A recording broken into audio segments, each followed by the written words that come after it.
అదానీ వ్యవహారంలో రేవంత్ రెడ్డి చేసిందే తప్పు అయితే మరోవైపు దాన్ని కప్పుపుచ్చుకునే ప్రయత్నం అధిష్టానం నుంచి మొట్టికాయలు పడిన తర్వాత ఇష్టం వచ్చినట్టు మాట్లాడి అబద్ధాలు ప్రచారం చేస్తున్నాడు. మరింత సమాచారం మా ప్రతినిధి సూరజ్ మనకి లైవ్ లో అందిస్తారు. సూరజ్, సీఎం రేవంత్ రెడ్డి అబద్ధాలు మాట్లాడి దొరికిపోతున్నారు.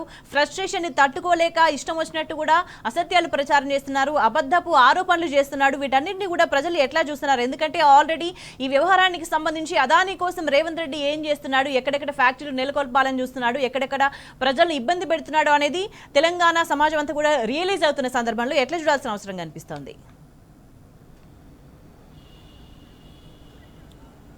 స్వేచ్ఛ ఒక్క మాటలో చెప్పాలంటే అదానీతో దోస్తీ గతంలో చేసింది ఏదైతే ఉందో ఇప్పుడు కుస్తీకి దారితీస్తుంది. అంటే రేవంత్ రెడ్డి ఇప్పుడు కుస్తీ పట్టాల్సిన పరిస్థితి కనిపిస్తుంది. ప్రతిపక్షాలు తీవ్ర స్థాయిలో దుయ్యబడుతున్న పరిస్థితి మనం చూస్తూనే ఉన్నాం. ఎందుకంటే రేవంత్ రెడ్డి అనుసరించిన విధానం ప్రభుత్వం ఏర్పాటైన నాటి నుంచి, ఆనాడు దావోస్ వెళ్ళిన నాటి నుంచి ఇవాళ వరకు అదానీతో ఏదైతే దోస్తానా చేశారో దానిపైన తీవ్ర విమర్శలు వెల్లువెత్తున్న పరిస్థితి కనిపిస్తుంది. ఆనాడు 12,400 కోట్ల రూపాయల కోసం ఒప్పందాలు కూర్చుకొని తెలంగాణలో పెట్టుబడులు పెట్టే విధంగా అదానికి రెడ్ కార్పెట్ పరుస్తూ ముఖ్యమంత్రి రేవంత్ రెడ్డి నిర్ణయం తీసుకున్న విషయం తెలిసింది. ఆ తర్వాత జాతీయ స్థాయిలో ఏఐసీసీకి సంబంధించి ప్రధానంగా రాహుల్ గాంధీ అదానీ వ్యవహార శైలిపైన పూర్తిగా పెద్ద ఎత్తున దుయ్యబడుతున్న విషయం కూడా తెలిసింది. ఆనాటి నుంచి ఇవాళ వరకు కూడా కిమ్మనకుండా నిమ్మకు నీరెత్తినట్టుగా తెలంగాణ ప్రభుత్వం వ్యవహరించింది. అంటే కేంద్రంలో అంటే లేదా రాహుల్ గాంధీ స్టాండ్ ఒక రకంగా ఉంటే, ఏఐసీసీ స్టాండ్ ఒక రకంగా ఉంటే, ఇక్కడ రాష్ట్రంలో ఇక్కడ పీసీసీ స్టాండ్ మరో రకంగా లేదా ప్రభుత్వం స్టాండ్ మరో రకంగా అన్న చందంగా ఇన్ని రోజులు ఈ కార్యాచరణ కొనసాగిన విషయం తెలిసిందే.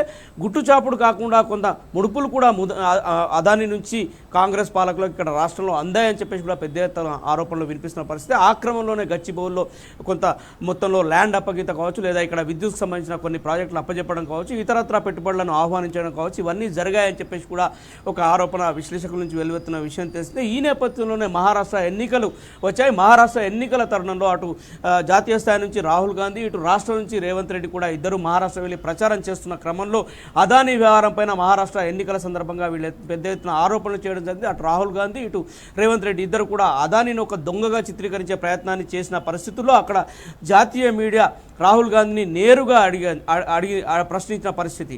మహారాష్ట్రలో మీరు అదానీకి సంబంధించిన ఇంత పెద్ద ఎత్తున విమర్శ చేస్తున్నారు, మరి తెలంగాణలో అదానీ పెట్టుబడులను ఆహ్వానిస్తున్నారు, రెడ్ కార్పెట్ పరుస్తున్నారు. మొన్నటికి మొన్న కూడా స్కిల్ యూనివర్సిటీకి సంబంధించి 100 కోట్ల వ్యవహారం కూడా తెరపైకి వచ్చిన పరిస్థితి ఈ నేపథ్యంలోనే కనిపించింది. దాంతో రాహుల్ గాంధీ పూర్తిగా ఇరకాటంలో పడ్డ పరిస్థితి. మొదటి నుంచి కూడా అంటే రాహుల్ గాంధీకి అదానీ వ్యవహారంలో రేవంత్ రెడ్డి వేస్తున్న అడుగులు తప్పటడుగులుగా భావిస్తూ ఆయన అసహనంగా ఉన్న పరిస్థితులు కూడా కాంగ్రెస్ వర్గాల నుంచి మనకందరూ సమాచారాన్ని బట్టి తెలుస్తూనే ఉన్నాయి. ఆ క్రమంలోనే ఆయన ఢిల్లీకి వెళ్ళిన రేవంత్ రెడ్డికి అనేక సందర్భాల్లో అపాయింట్మెంట్ ఇవ్వడానికి కూడా పెద్ద సుముఖత వ్యక్తం చేయలేదని చెప్పేసి కూడా కాంగ్రెస్ శ్రేణులు గతంలో చాలా సందర్భాల్లో ఉటంకించిన పరిస్థితి మనం చూసే ఉన్నాము. ఈ నేపథ్యంలోనే అదానీ వ్యవహారము చిలికి గాలివాన్లా మారింది.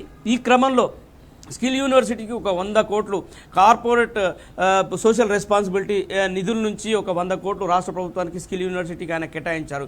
ఇది పెద్ద దుమారం రేగిందని చెప్పాల్సి ఉంటుంది. తాజాగా హైకమాండ్ నుంచి మొట్టికాయలు పడ్డ నేపథ్యంలో నిన్నటికి నిన్న ఢిల్లీ వెళ్తూ ముఖ్యమంత్రి రేవంత్ రెడ్డి అసలు అదానికి సంబంధించిన ఏదైతే 100 కోట్ల చెక్ ఉందో అది ఇంకా ప్రభుత్వం డ్రా చేయలేదు, ఆ నిధులను తిరస్కరిస్తున్నాం అని చెప్పేసి ప్రకటించిన పరిస్థితి కనిపిస్తుంది. అంటే అక్టోబర్ 18 ఎప్పుడో నెల 38 రోజుల కింద ఇచ్చిన చెక్కు ఇవాళ వరకు ఇంకా డ్రా కాలేదు అని ఏదైతే చెప్పి రేవంత్ రెడ్డి ప్రకటన చేశారో దీనికి సంబంధించి పెద్ద ఎత్తున విమర్శలు వస్తున్నాయి. ఒక అసందిగ్ధ పరిస్థితి నెలకొని ఉంది. అసలు 38 రోజుల పాటు చెక్ ఆగుతుందా, 100 కోట్లు ప్రభుత్వ ఖజానాలో జమ కాకుండా ఉన్నాయా అనే వాదన తెరపైకి వస్తుంది. ఈ నేపథ్యంలో నిన్న కాంగ్రెస్ హైకమాండ్ నుంచి రేవంత్ రెడ్డికి మొట్టికాయలు పడ్డ నేపథ్యంలో అదానీ 100 కోట్లను తిరస్కరిస్తున్నాం అని చెప్పేసి ఆయన ప్రకటించారు. అయితే అది తిరస్కరించిన మాట వాస్తవమే అయినప్పటికీ కూడా మరి గతంలో 12,400 కోట్లకు సంబంధించి ఒప్పందాలు కుదుర్చుకున్నారు. రెడ్ కార్పెట్ పరిచిన చందాన్ని ఏ విధంగా చూడాల్సి ఉంటుందని చెప్పేసి కూడా ప్రతిపక్షాలు దుయ్యబట్టారు. ఈ నేపథ్యంలోనే అసలు పూర్తిగా అటు జాతీయ కాంగ్రెస్ పెద్దలు కావచ్చు, రాహుల్ గాంధీ కావచ్చు, ఇరకాటంలో పడ్డ పరిస్థితి. మహారాష్ట్రలో జాతీయ మీడియా అడిగిన ప్రశ్నలకు ఆయన దగ్గర సమాధానం లేకుండా పోయిన పరిస్థితి. ఈ నేపథ్యంలోనే రాహుల్ గాంధీ నేరుగా ఇక్కడ కాంగ్రెస్ సీనియర్లతో సంప్రదింపులు జరిపారు.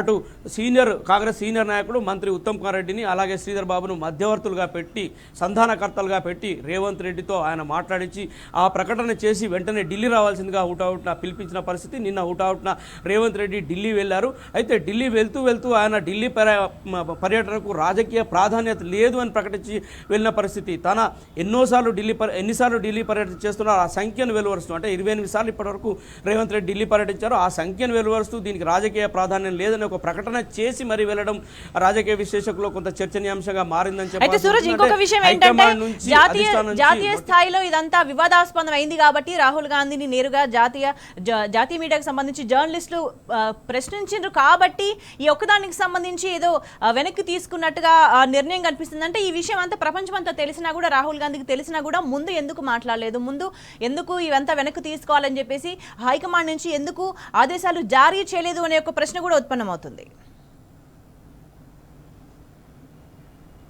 స్వేచ్ఛ అదే చెప్తున్నాను, హైకమాండ్ నుంచి లేదా రాహుల్ గాంధీ నుంచి కూడా మొదటి నుంచి రేవంత్ రెడ్డి వ్యవహార శైలి పైన కొంత అసంతృప్తి ఉన్నమాట వాస్తవం. అదానీ పెట్టుబడులను రాష్ట్రానికి ఆహ్వానించిన నేపథ్యంలోనే రాహుల్ గాంధీ అనేక సార్లు ఢిల్లీ వెళ్ళిన రేవంత్ రెడ్డికి అపాయింట్మెంట్ కూడా ఇవ్వడానికి తిరస్కరించిన పరిస్థితులు కూడా గతంలో నెలకొని ఉన్నాయి. ఈ నేపథ్యంలోనే తాజాగా మహారాష్ట్ర ఎన్నికల సందర్భంగా జాతీయ మీడియా రాహుల్ గాంధీని ఫిక్స్ చేసిన క్రమంలో తాత్కాలికంగా మాత్రమే ఈ 100 కోట్లకు సంబంధించిన ప్రకటన చేయడం జరిగిందని విశ్లేషకులు భావిస్తున్నారు. ఎందుకంటే అసలు ఈ 100 కోట్లు కూడా రిటర్న్ ఇచ్చినట్లు ఎట్లా, దీనికి ఆధారం ఏంటి? ఒక లేఖ రాశారు, ఇండస్ట్రీకి సంబంధించిన special chief secretary Adani group సంస్థలకు ఒక లేఖ రాశారు, ఆ లేఖ ద్వారా మేము దీన్ని తిరస్కరిస్తున్నాం అని చెప్పడం జరిగింది. కానీ అయితే సూరజ్, ఈ లేఖలో కూడా ఐటీ ఎగ్జామ్షన్ కి సంబంధించి ఇంకా అనుమతులు రాలేదు అని ఒక దగ్గర మెన్షన్ చేసి బయట అంతా కూడా స్పెక్యులేషన్స్ వస్తున్నాయి, బయట అంతా వాతావరణం బాలేదు కాబట్టి అని చెప్పేసి ఆ లెటర్ లో మెన్షన్ చేయడానికి కూడా ఎట్లా చూడాల్సిన అవసరం కనిపిస్తుంది? ఖచ్చితంగా, ఎందుకంటే ఐటీ ఎగ్జామ్షన్స్ రావాలంటే ముందుగా ఈ స్కిల్ యూనివర్సిటీకి సంబంధించిన బోర్డు మెంబర్లంతా కూర్చోవాలి. అదాని ఏదైతే కార్పొరేట్ సోషల్ రెస్పాన్సిబిలిటీ కింద నిధుల నుంచి ఏదైతే నిధులను 100 కోట్లను డైవర్ట్ చేశారో దాన్ని ఈ బోర్డ్ ఆఫ్ మెంబర్స్ తీర్మానించాల్సి ఉంటుంది, దాన్ని రిజల్యూషన్ పాస్ చేయాల్సి ఉంటుంది. ఆ రిజల్యూషన్ కాపీలో కూడా ఈ ఐటీ ఎగ్జామ్షన్కి సంబంధించిన ప్రస్తావన చాలా స్పష్టంగా పేర్కొనాల్సి ఉంటుంది. అప్పుడు ఆ రిజల్యూషన్ కాపీని బేస్ చేసుకొని వాళ్ళు ఐటీ ఎగ్జామ్షన్స్ కోసం క్లెయిమ్ చేసుకోవడానికి వెళ్ళే అవకాశం ఉంటుంది.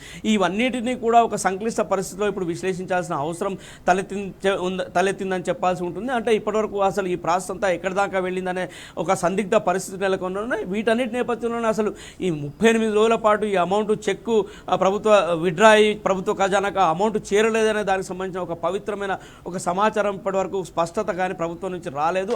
అసలు ఐటీ ఎగ్జామ్షన్ సంబంధించి లేదా బోర్డ్ ఆఫ్ డైరెక్టర్స్ మీటింగ్లో ఎట్లాంటి తీర్మానం జరిగింది, ఆ తీర్మానం కాపీ అదానీ సంస్థకు అందిందా లేదా, ఇవన్నిటికి సంబంధించి కూడా ఇంకా సస్పెన్స్ కొనసాగుతుందని చెప్పాల్సి ఉంటుంది. ఏదో మొక్కుబడిగా నిన్న మాత్రం కాంగ్రెస్ హైకమాండ్ నుంచి ఆదేశాలు అందిన మేరకు ఉత్తమ్ కుమార్ రెడ్డిని పక్కన కూర్చుండబెట్టుకొని ముఖ్యమంత్రి రేవంత్ రెడ్డి అదానీ ఏదైతే 100 కోట్లు పంపాడో, చెక్ ఇచ్చాడో దాన్ని తిరస్కరిస్తామని చెప్పేసి ఒక తాత్కాలిక ప్రకటన మాత్రమే చేశారని చెప్పేసి కూడా రాజకీయ విశ్లేషకులు భావిస్తున్నారు. అలాగే ప్రభుత్వ వర్గాల్లో కూడా దీనిపైన భిన్నమైన చర్చ జరుగుతున్న పరిస్థితి మాత్రం చాలా స్పష్టంగా నెలకొని ఉంది.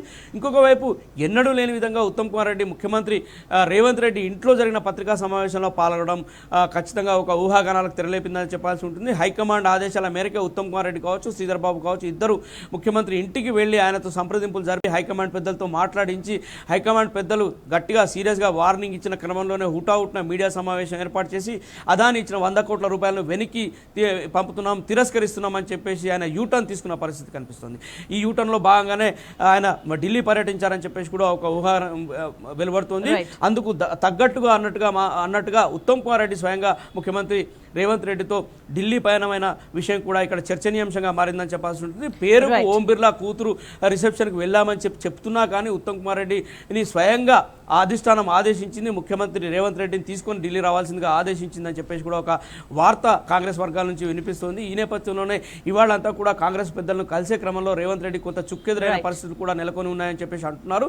ముందు నుంచి కూడా అదాని వ్యవహారం కొంత పీటముడి పడింది, ముఖ్యమంత్రి ఇమేజ్కు దెబ్బతీసే విధంగానే ఉందని చెప్పేసి కూడా వాదనలు కాంగ్రెస్లో బలంగా వినిపించిన పరిస్థితులు మనం తెలిసిందే. ప్రతిపక్షం కూడా ఖచ్చితంగా బీఆర్ఎస్ లాంటి పార్టీలు ఖచ్చితంగా రేవంత్ రెడ్డి ఈ స్టాండ్ను విమర్శిస్తున్న పరిస్థితులు కూడా చూస్తూనే ఉన్నాం. మరోవైపు కేంద్ర ప్రభుత్వానికి సంబంధించిన సబ్జెక్టులు ఏమున్నాయి, రాష్ట్ర ప్రభుత్వం దగ్గర ఎలాంటి సబ్జెక్టు ఉన్నాయన్న ఒక విచక్షణ లేదా ఒక తెలివిడి ముఖ్యమంత్రి దగ్గర కొరవడిందని చెప్పేసి కూడా కేటీఆర్ విమర్శిస్తున్న పరిస్థితులు మనం చూస్తూనే ఉన్నాం. ఎందుకంటే రక్షణ శాఖ కేంద్రం పరిధిలో ఉంటుంది, అలాగే నేషనల్ హైవే సబ్జెక్ట్ కూడా కేంద్ర పరిధిలో ఉంటుంది.